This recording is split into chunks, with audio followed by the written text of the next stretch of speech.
Hello and welcome to Daybreak English. Will or going to? Which one do I use? Today we're going to discover how to use both.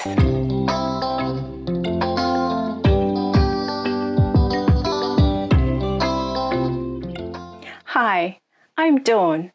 Today we are learning about will and going to.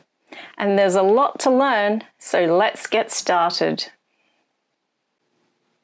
In English, the words we use to express the future tell a lot to our listener about how sure we are of those events happening.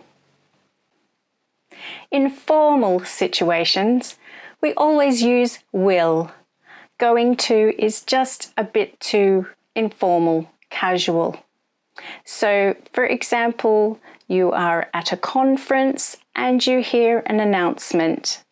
Ladies and gentlemen, the first session will start in 15 minutes, so please make your way into the conference room.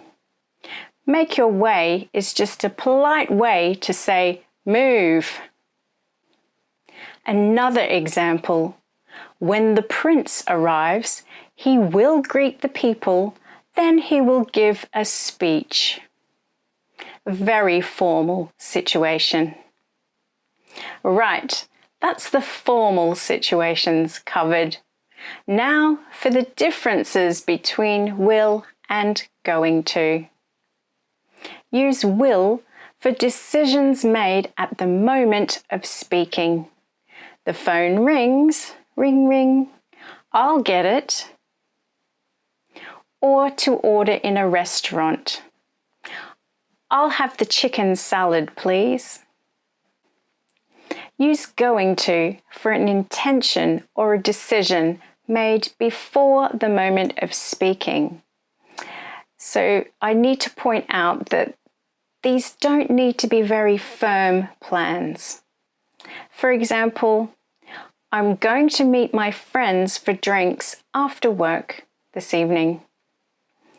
Or on Saturday, I'm going to relax and watch some TV. That's my intention, but it's not necessarily a firm plan. You can use will and going to for predictions. Use will for the present and the future to predict something that is based on personal opinion or your own experiences, not fact. An example for the present. You can try to call him, but he won't be home. So I might have tried to call him yesterday at this exact same time, and he wasn't home. So in my experience, I believe he won't be home today. An example for the future. I think we'll win the World Cup this year. It's just your opinion, so you can use words like I think or I hope just to show people that it is your opinion. Use going to for a prediction that is based on present evidence.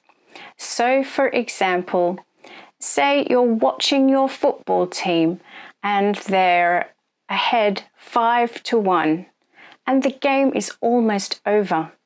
So you can confidently say, we're gonna win.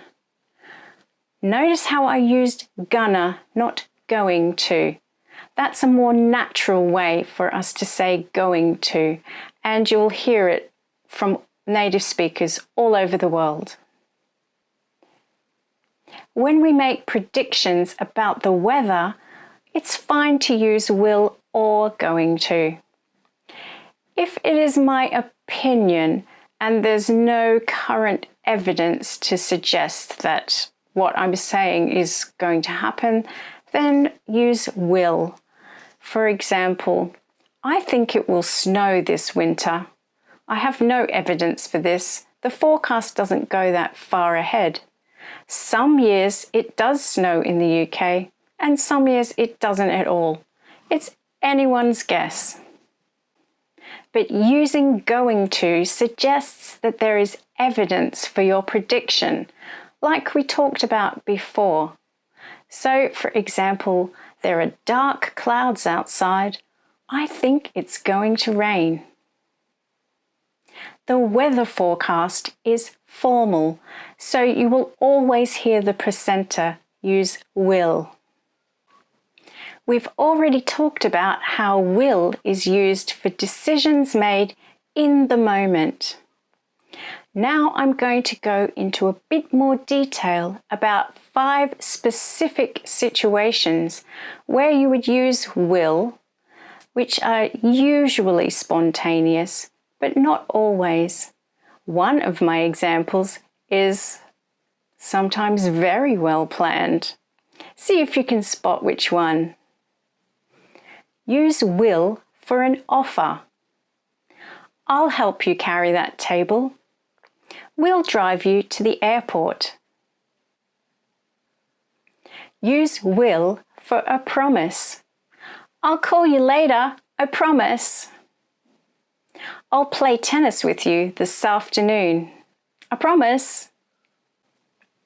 Use will for a refusal or to talk about a refusal. Use will not or won't in its contracted form in this case. So for example, no, I won't have a drink, thanks. I have to drive home. My children won't clean their bedrooms. That's talking about a refusal.